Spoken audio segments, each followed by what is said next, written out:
Capítulo 3. El martillo de toda la tierra. Después del señalado juicio de Dios al confundir las lenguas de los hombres en Babel, el colosal plan satánico de ocupar el mundo con un solo imperio se convirtió para siempre en una completa imposibilidad.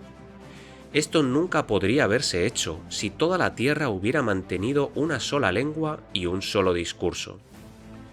Sin embargo, con el paso del tiempo, los hombres estaban destinados a ver de la mano del príncipe de este mundo intentos de aproximarse al plan original tanto como las condiciones cambiadas lo permitieran. Dado que ya no era cierto que el pueblo es uno, ¿podrían ser conquistados los diferentes pueblos y puestos bajo la mano de un gobernante todopoderoso, quien con influencia despótica impusiera su dominio y religión? Debe recordarse siempre que, en la mente de Satanás, la imposición de la religión era de primordial importancia. Tú eres esta cabeza de oro. El primer intento magistral de esto se manifiesta en el Imperio Babilónico. Como se dijo en un capítulo anterior, la palabra Babilonia, al igual que la palabra Babel, significa la puerta de Dios. Así fue como los fundadores trataron de inculcar que su imperio estaba destinado a ocupar el lugar maravilloso que ellos creían en todo el mundo.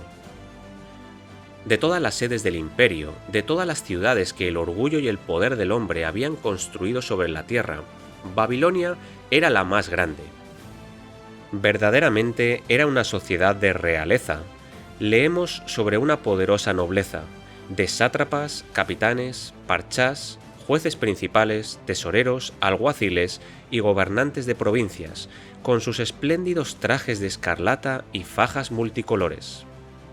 El lugar era la fuente de la investigación científica.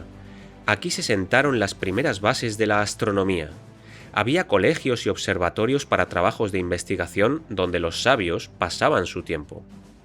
Pero ¿a qué costo se había logrado toda esa pompa, magnificencia, lujo material y esplendor imperial? Todos los pueblos, todas las naciones y todos los idiomas habían sido sometidos a golpes por Nabucodonosor y las huestes babilónicas que todo lo conquistaban.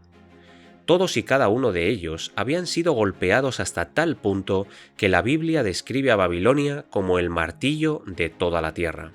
Podemos verlo en Jeremías capítulo 50, versículo 23. Y ese tremendo martillo de naciones había golpeado, y golpeado, y golpeado una y otra vez hasta que parecía como si cada pueblo independiente hubiera sido derribado bajo trineos. Una vez que esto se logró, el martillo giró para subyugar las conciencias de los hombres y hacer que todas las almas se inclinaran ante los ídolos paganos. El poder de esa poderosa maquinaria gubernamental se iba a utilizar ahora para martillear el sagrado santuario del alma y convertirlo en el molde de la religión del Estado. Sadrach, Mesach y Abednego fueron arrojados al horno de fuego porque no se inclinaron ante la imagen de oro en la llanura de Dura. Y aquí yace el peligro de la hora presente. Si Roma logra, como resultado de la Gran Guerra, restablecer su autoridad temporal sobre las naciones de la tierra, habrá nuevamente persecución por causa de la conciencia, con tanta seguridad como la ha habido en el pasado. Pues en el famoso Syllabus of Errors, emitido por el Papa Pío IX el 8 de diciembre de 1864, se sostiene que es un error creer o enseñar que la Iglesia no tiene el poder de valerse de la fuerza o de cualquier poder temporal directo o indirecto. Este sílabus es infalible e irreformable. La persecución no se produce siempre porque los hombres amen infligir dolores o torturas a sus semejantes. Viene porque los que están en el poder creen en un determinado credo y sistema y creen que es la única religión de Dios, y con la autoridad temporal en sus manos creen que faltarían al deber de su cargo si no obligasen a los hombres a hacer su camino. Pero el sistema, ya sea en Babel o en Babilonia, o inculcado y administrado por la Iglesia de Roma, es fundamentalmente erróneo y contrario a la palabra de Dios. Bajo el reinado de Belsasar, las cosas fueron rápidamente de mal en peor. El Todopoderoso había decretado que el imperio universal no debía ser Babilonia, el martillo de toda la tierra, sino que ella misma debía ser hecha a pedazos. Es hora de trillarla.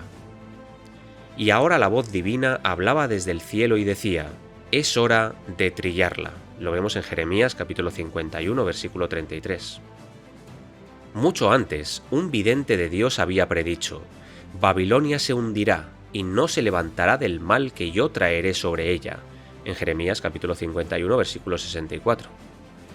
En una noche cayó Belsasar asesinado, y Darío el Medo tomó el reino. En todas partes, los feroces iconoclastas medos destruyeron los ídolos.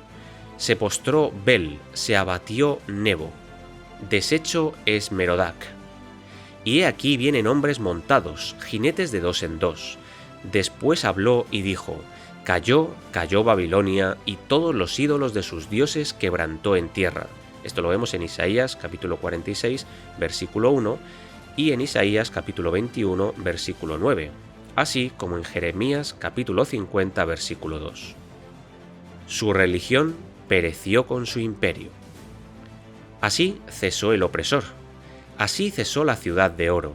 Así llegó a su fin el primer gran experimento de imperio mundial y de religión impuesta por el Estado, una religión análoga a la que Roma impondría hoy en el mundo.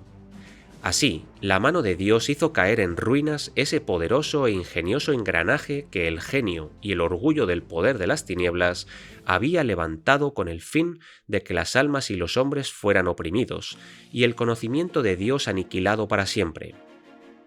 Así pereció el martillo de toda la tierra cuando las campanadas del Eterno replicaron: es hora de trillarla.